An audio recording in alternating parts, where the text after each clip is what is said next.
Alright then, so let's start it.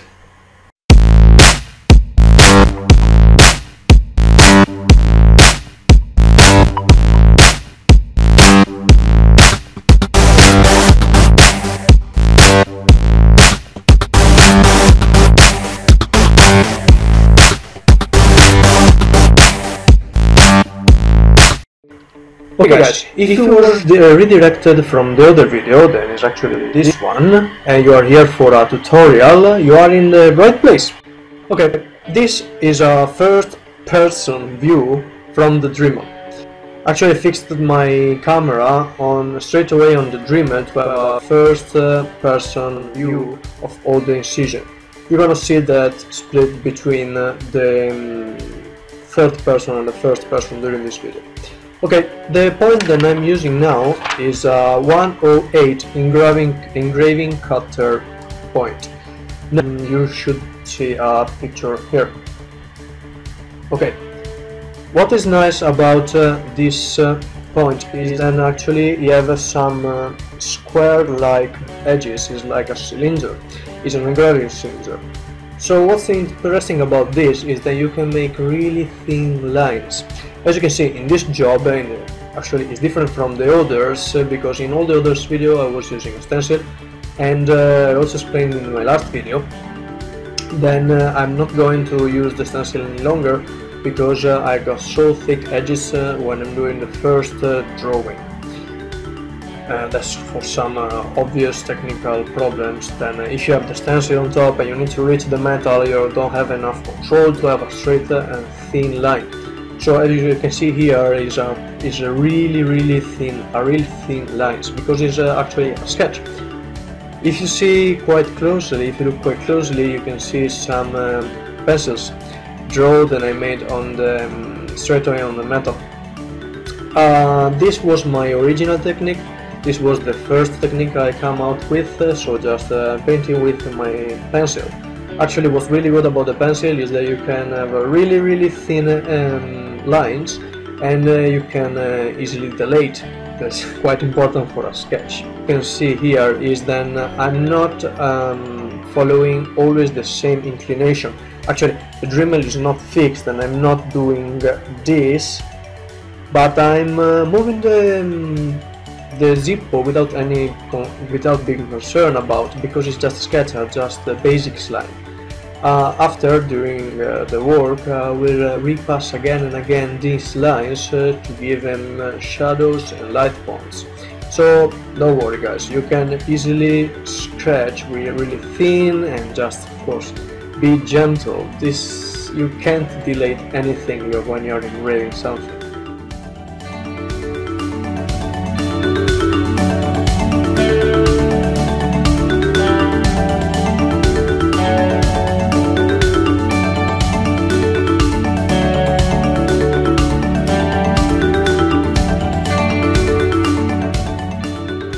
As you can see here, there was, for example, a little problem with the sand perspective on the top and the upper part of the sunglass. I can easily cover it after during the shadow part.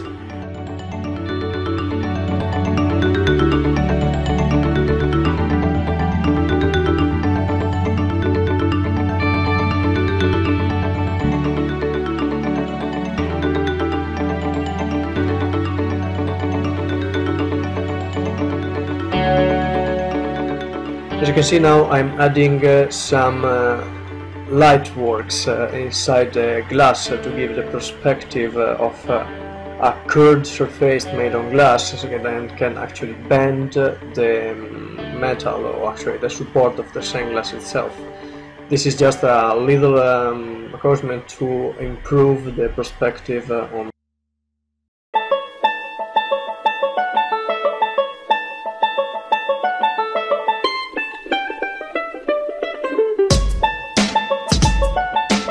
Here the sketch is finished on the front part. In this job I'm going to work in both sides. The illusion there, as you can see down under the Zippo, I still have my sketches because You can nearly see the lines in that sketch that I drew with my pencil on the Zippo. Second goal is quite hard to have an horizontal line in a Ziggurat Zippo like this one, because this effect is made by all little lines that they make mechanically, and this makes quite easy to have a vertical line, but quite impossible to have a horizontal line, because you can't take out any graphite from your pencil, so you can't have a line. So be careful guys, when you are drawing on the Zippo, always, even if you are doing a horizontal line, do it with all little holes, all little points to create a line.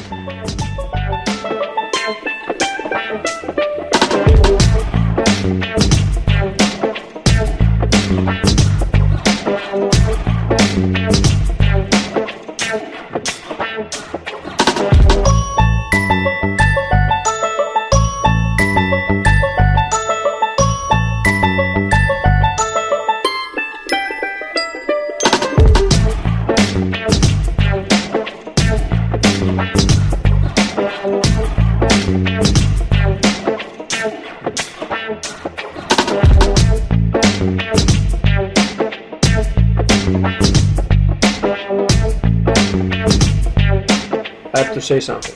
The third person perspective is 4 times faster than how it was in original. This job, all job, I mean, without counting the sketch on metal, just the engraving procedure, cost me something like 4 hours and a half, split it in 2 days. In the first day, I just had some lines, and that's actually what you are watching now, and I let it rest for 1 day.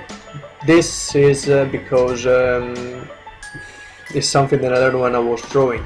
If you're drawing something and you are not sure about the result, not completely, you are not in love for it, you're gonna like it for sure, because you spend so much time on it. Then your mental process is something like, yeah, I put all this love, all this passion on it, it has to be good.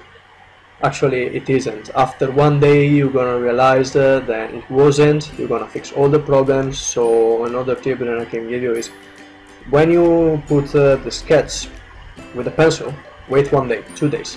After 1-2 days, you're gonna check again the job, you're gonna check again the sketch, and realize if actually it's a good begin or not. Even when you do the sketch in metal. Then rest for 1 day. After 1 day, you're gonna have all the shadows. You're gonna, for example, now you see on the chapel and the tower, I don't really like the shape. In that moment, I was looking something like okay. After 1 day, I realized that no, actually it wasn't. Was completely out of perspective. Was looking ugly and wasn't realistic. You will see after.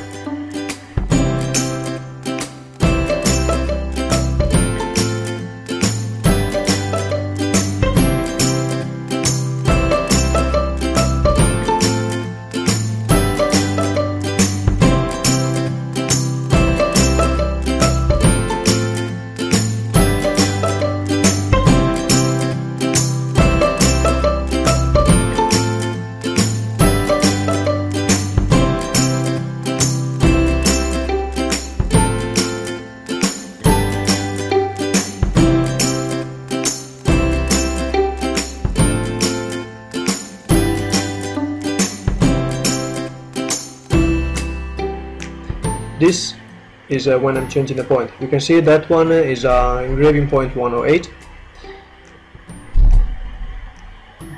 the metal engraving cylinder, and this is the 7103 diamond wheel point. What's really interesting about this point is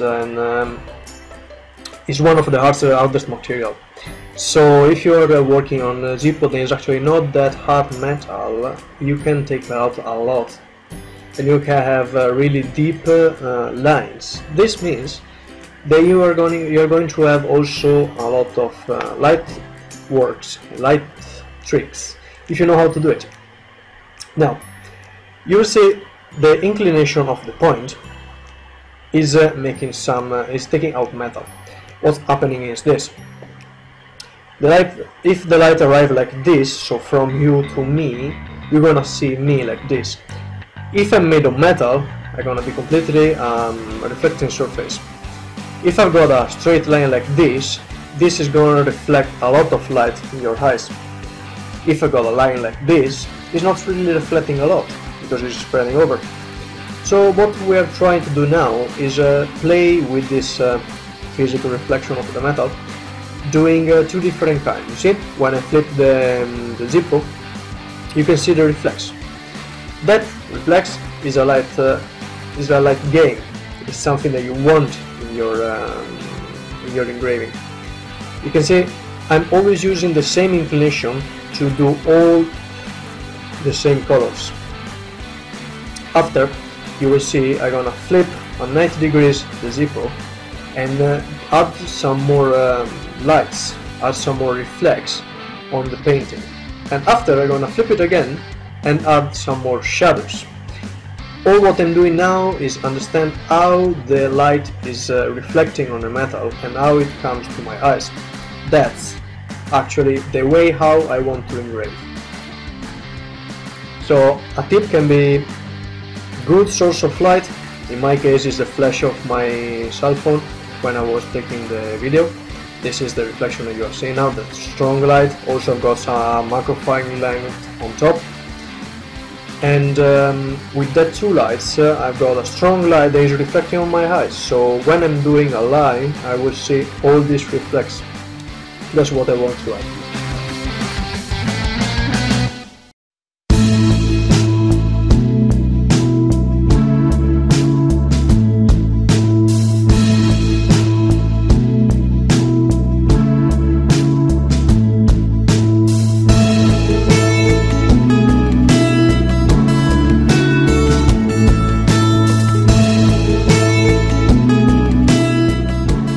As you can see here, I'm yes following the lines and yes following the sketch that I made before, but I'm actually adding some more.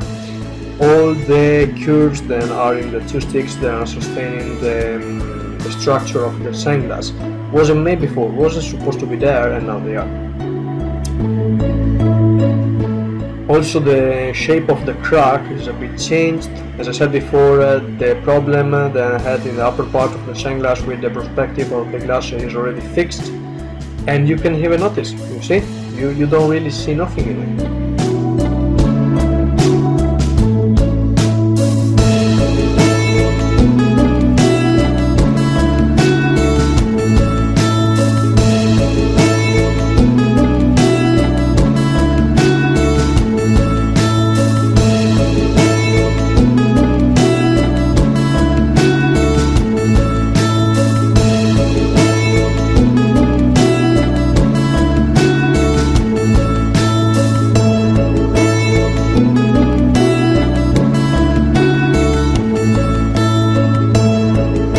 The point where I told you before, where I'm physically adding completely out of sketch. I'm doing higher towers because I realized then I was too short. I'm adding a complete part of the tower and a complete part of the chapter. And after I'm also going to add a couple of flags.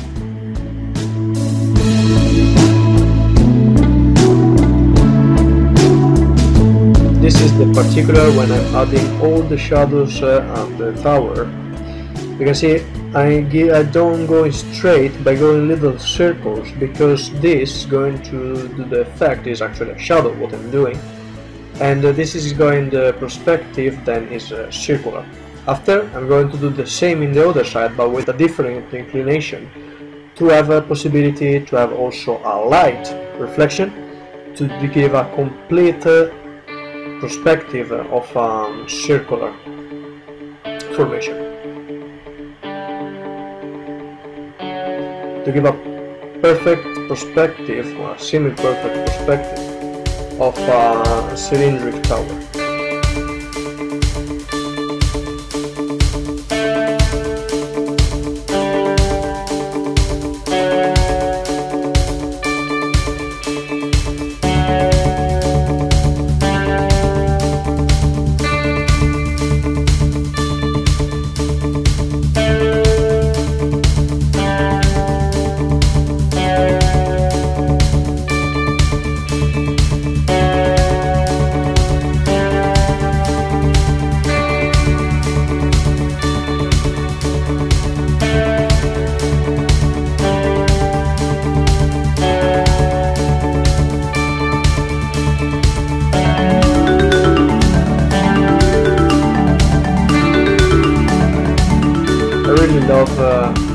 actually in video this come out, how the speed up version of this engraving is coming out, because when I'm coloring it's really nice to see, I have to say. I'm quite proud of this work. It's a well done job. I'm quite happy about how I played with shadows and light. I'm quite happy about all the details that I actually arrived to put inside.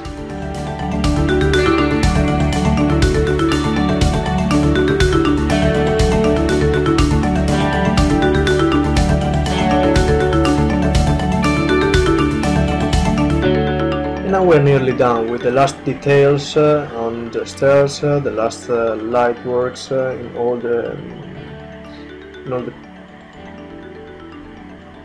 This is the flag that I was speaking about before.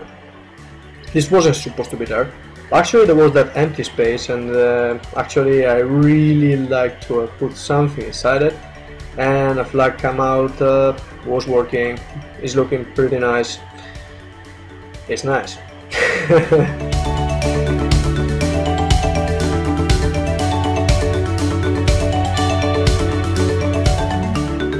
These are the lights that I was speaking about before. If you can see, the inclination of the point now is completely different. Before I was in a 90 degree, if this is the Zippo, I was in a 90-degree angle. Now I'm working in this angle, so the reflection is completely different.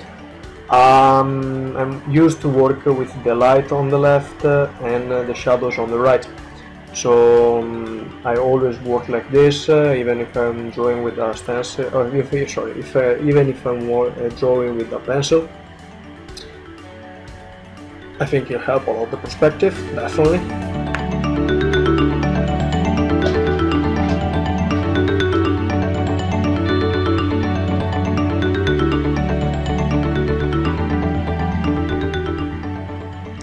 Now you can see I changed again the angulation of the engraving.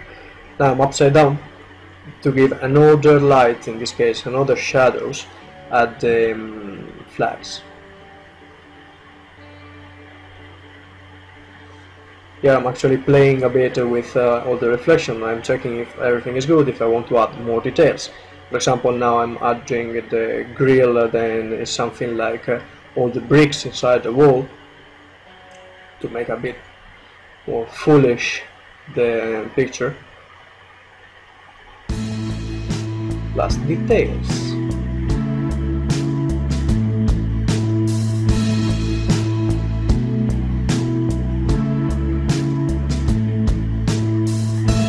Yeah, quite happy. The reflections or the reflects are working. And I think I'm just adding some light sources on the important point, and that's it.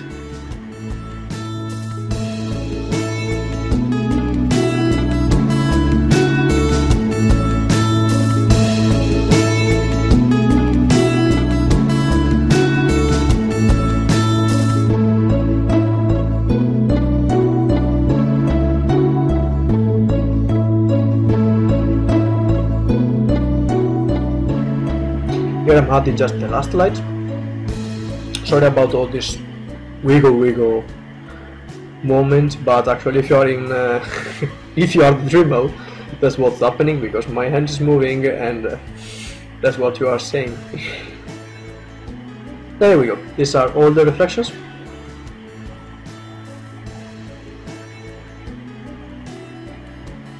Quite happy. Pretty well done job. Okay, now what I want to show you guys is are some pictures. These pictures are I took this picture with my phone, but I was also using a blue LED light to increment all the light reflection on the object. So as you can see now, all the light points, or everything what is supposed to be on light, if we have a light source on the upper left side, is a blue line. Is just a double check. I'm used to do this when I'm playing with lights, and this is actually helping me to understand if the job is done, if you've got any problem of perspective or if everything is fitting. Actually here I don't have really a lot of problems. There are the right shadows on the right side, the left light reflection on the left side, so I've got a full 3D-like perspective of what I'm watching at. Now guys, if you want to have a really close look to the job, I'm gonna put the magnifying lens on the cam. Just give me a second.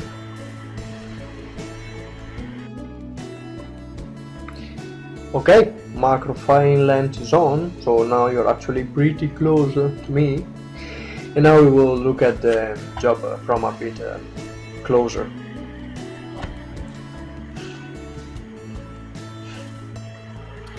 Okay, this is the job.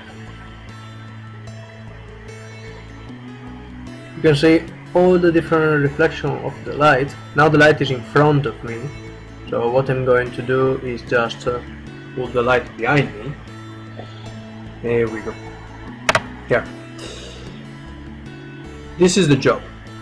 Sorry if all the brights are flipped, but it's for technical reason. We also, you see, the illusion of light is coming quite often.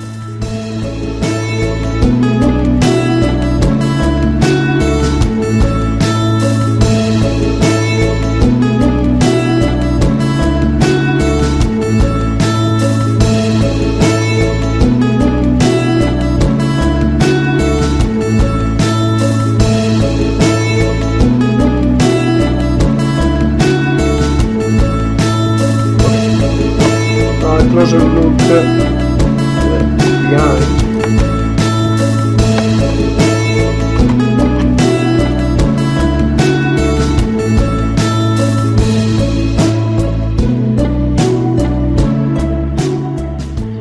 I have to say, all the details in this draw make it quite deep, quite interesting. I really love this job. I mean, it's a well done. It is really well done. Well made. Doesn't really see any big problems about.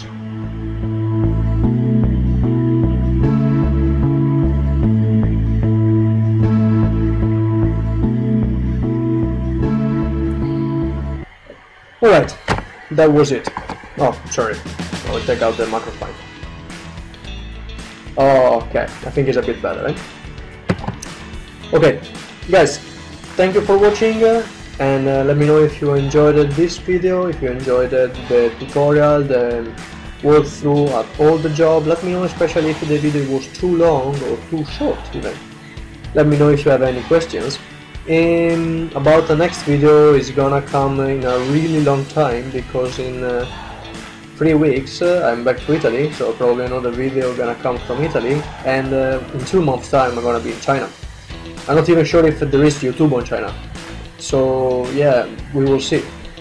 It's gonna be quite interesting.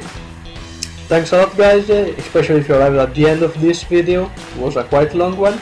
Let me know if it was too long or if it wasn't even enough long. Thank you guys, and see you in the next one.